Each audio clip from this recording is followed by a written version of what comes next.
எனக்கு மட்டும் எந்த கதவுமே திறக்க மாட்டேங்க அப்படின்னு ஃபீல் பண்றதை விட நீங்க வந்து கதவை தட்டி பாருங்க.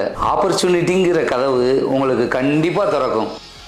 சார், ஒரு தொழிலுக்கு கண்டிப்பா R&D பண்ணிட்டு டீப்பா ரிசர்ச் பண்ணிட்டு தான் நான் தொழிலே கால வைக்கணுமா?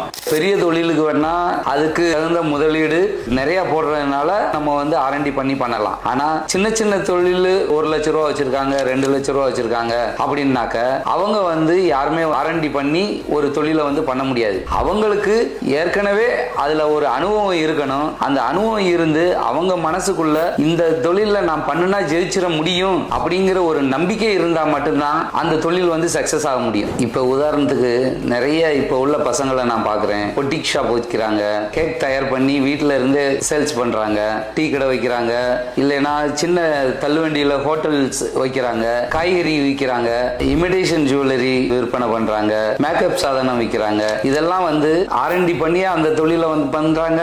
அது இல்லையே, அதை பெருசா ஆகும் போதுதான் அதை R&D பண்ணி நம்ம செய்யணும். அந்த இன்ட்ரெஸ்டோட பண்றாங்கல்ல, அதுதான் இதுக்கு ரொம்ப முக்கியம். நம்பிக்கையோட தொழில் ஆரம்பிங்க, நல்லா வருவீங்க.